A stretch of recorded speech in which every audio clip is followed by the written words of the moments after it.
अभी हमने जो मूल्यांकन की प्रविधियाँ टेक्निक्स पढ़ी हैं, नॉन टेस्टिंग, टेस्टिंग, जिसमें ऑब्जर्वेशन, क्वेश्चनर, इंटरव्यू, और जो टेस्टिंग है उसमें चेकलिस्ट, रेटिंग स्केल और क्यूमुलेटिव रिकॉर्ड। इनमें क्या क्या गुण होने चाहिए, क्या क्या विशेषताएं होनी चाहिए, ये बात बहुत मायने रखती है ना, क्योंकि तभी हमें इसका वैध रिजल्ट मिलेगा, इसका सही मूल्यांकन मिलेगा। तो इसके लिए इसमें क्या क्या गुण होने चाहिए, जो भी टेस्ट हम बना रहे हैं, जो भी टेस्टिंग परीक्षण हमारे द्वारा बनाए गए हैं, उसमें क्या क्या क्वालिटी होनी चाहिए।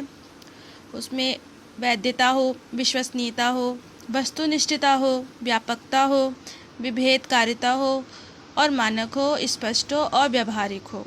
यह बहुत मायने रखता है। अगर उसमें यह सारी विशेषताएं हैं तो वो परीक्षण सही रिजल्ट देगा और उसका मूल्यांकन सही तरीके से हो पाएगा। तो क्या होता है वैधता, वैलिडिटी।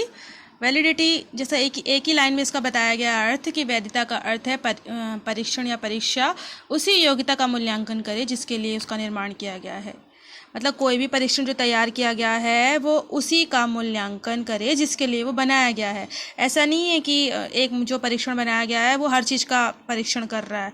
एक जो टेस्ट बनाया गया है उसे हम हर चीज़ का टेस्ट कर रहे हैं, उसका हर चीज़ से उसका परीक्षण कर रहे हैं। जो पर्टिकुलर जिस चीज़ के लिए जो टेस्ट बना है वो उसका सही परीक्षण उससे हो, तभी वो वैध कहलाएगा, तभी वो विश्वसनीय कहलाएगा।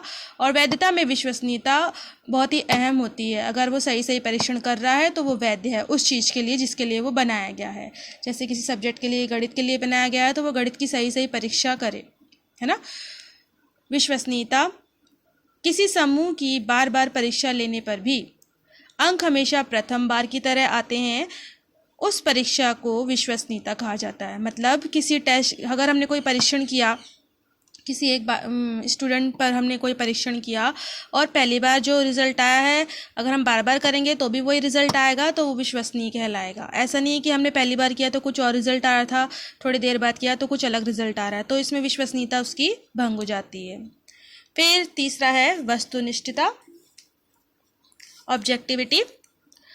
छात्रों के अंकों पर परीक्षक की व्यक्तिगत रुचि का प्रभाव ना पड़े। वस्तुनिष्ठ परीक्षण वो ही होगा जिसमें प्रश्न का उत्तर एक ही होगा। वैधता व विश्वसनीयता के लिए वस्तुनिष्ठता का होना जरूरी है। वस्तुनिष्ठ जो हमने देखा है कि किसी प्रश्न का कोई एक ही उत्तर होता है, जैसे 1 नंबर वाले होते हैं और जिसका उत्तर एक शब्द में होता है। ऐसा नहीं है कि जो स्टूडेंट्स अपनी तरफ से कुछ भी लिख दे। तो कभी कभी ऐसा होता है ना, विचार अभिव्यक्ति वाले प्रश्न, अपने अपने विचार अनुसार हम उसको लिख सकते हैं। तो इसमें ऐसा नहीं होता, वस्तुनिष्ठ होता है, एक ही पर्टिकुलर होता है, उसको लिखा जाएगा तभी वो सही कहलाएगा, नहीं तो नहीं। तो इस तरह के मूल्यांकन इसके अंतर्गत आते हैं, ऑब्जेक्टिव टाइप क्वेश्चन के अंतर्गत, है ना। विभेदकारिता, मूल्यांकन में ये क्वालिटी भी होनी चाहिए, विभेदकारिता।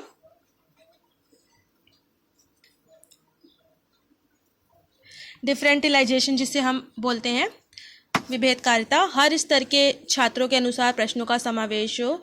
हर स्तर के मतलब कैसे, कुछ होते हैं कमज़ोर बालक, कुछ सृजनशील होते हैं, प्रतिभाशाली होते हैं, कुछ मध्यम स्तर के होते हैं। मतलब चारों टाइप के जो बालक हैं उनके स्तर अनुसार होना चाहिए। मतलब मूल्यांकन ऐसा होना चाहिए कि सभी स्तरों का सही मूल्यांकन करे। मानक होना चाहिए, मूल्यांकन में मानक निर्धारित होना चाहिए, छात्रों में तुलना की जा सके। स्टैंडर्ड परीक्षण होना चाहिए जिसमें कि उनकी तुलना भी की जा सके कि चारों स्तर के बालक में क्या अंतर आ रहा है। स्पष्ट होना चाहिए, भाषा सरल होनी चाहिए, व्यवहारिक होना चाहिए, छात्र आसानी से समझ सके, उसका उत्तर दे सके, है ना। हम जो भी टेस्ट तैयार करते हैं, जो भी परीक्षण तैयार करते हैं, मैं किसके बारे में बता रही हूँ, मैं मूल्यांकन के बारे में बता रही हूँ। और मूल्यांकन में भी मैं टेस्ट के बारे में बता रही हूँ, चेकलिस्ट, रेटिंग, क्यूमुलेटिव, और भी जो भी टेस्ट है स्टैंडर्ड और या टीचर मेड जो भी है, जिसके जो भी बनाए जाते हैं टेस्ट, मैं उनके बारे में बता रही हूँ कि वो किस तरह के होने चाहिए। क्योंकि ये ज़रिया है ना मूल्यांकन का, ये जो टेस्ट हम बना रहे हैं ये टेस्ट का ज़रिया है, उनमें ये सब क्वालिटी होनी चाहिए। अगर ये सब क्वालिटी होगी तो टेस्ट का रिज़ल्ट भी सही आएगा, जिससे हम स्टूडेंट्स का परीक्षण कर सकेंगे कि वो उसने कितना अचीव किया है पढ़ाई में या किसी अदर स्किल में उसने कितना अचीव किया है ना। तो ये मूल्यांकन की क्लास में हमने प्रविधियाँ, टेक्निक्स, क्वालिटीज़ और उसकी क्वालिटीज़, विशेषताएं पढ़ी हैं। इसमें अगर कोई भी डाउट होता है तो आप मुझे कॉल मैसेज कर सकते हैं।